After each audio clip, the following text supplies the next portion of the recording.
Hey there, I'm Andrew, you're watching ThatGamerAjax, and let's go ahead and get right into this week's Class Basics series when we talk about the Paladins. Paladins are the stereotypical goody two-shoes of any party that are frontline fighters that also have access to magic that you kind of use to boost your allies. This is a class that I always recommend for those that are interested in role-playing because of the strict oath that you have to take in order to become a Paladin in the first place. Let's go ahead and dive right into the strengths of this class, as there are a lot.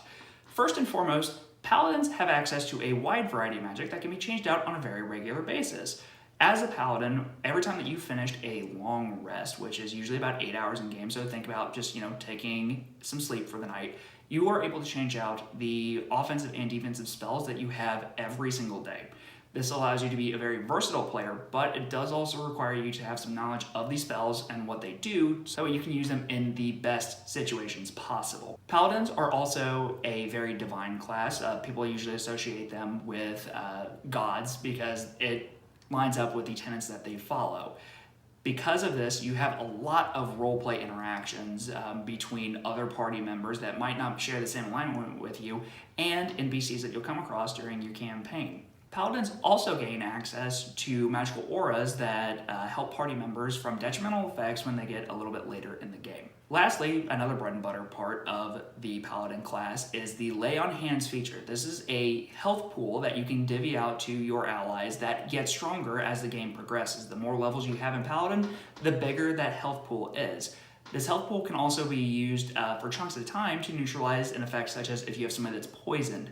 It's a great feature, and you can use it to either try to bring somebody all the way back up, or if they're down, to kind of stabilize them so that way you can get them better medical attention in the future. This is also an incredibly tanky class. You focus primarily on having heavy armor to boost your armor class, and you also have one of the higher hit die, which is a D10 per level for every level that you have in your Paladin.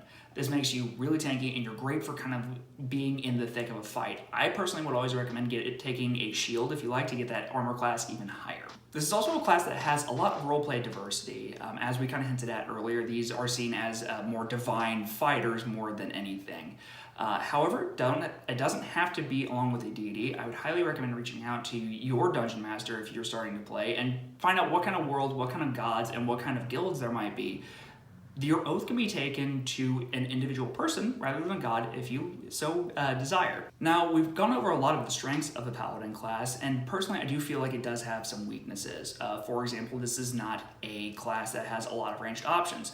You can use weapons such as bows or slings as just an example. However, you're not able to use one of your most effective spells, which is called a smite, because it only works on melee attacks. You can talk to your dungeon master about possibly switching this up if you want, but just keep that in mind when you are playing a Paladin.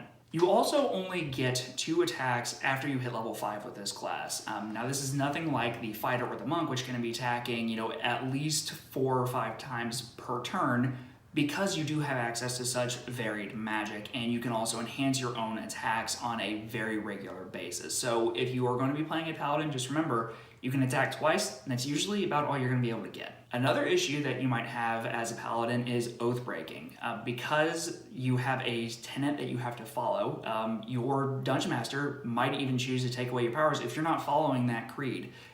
Again, this is a class that I would highly recommend that you reach out to your dungeon master and discuss before you even begin the campaign as to what the setting is going to be, what gods are going to be there, and how serious your oath has to be.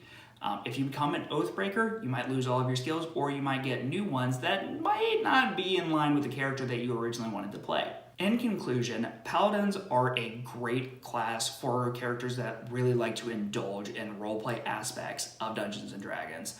It is a little bit more complicated, and you do have to have a general more knowledge when it comes to the spells that you are going to be using on a daily basis, but there are so many that you can choose from that you just have a whole lot of options. It is a really fun class. I'm currently playing one, and I am really, really enjoying how it works with the rest of my party.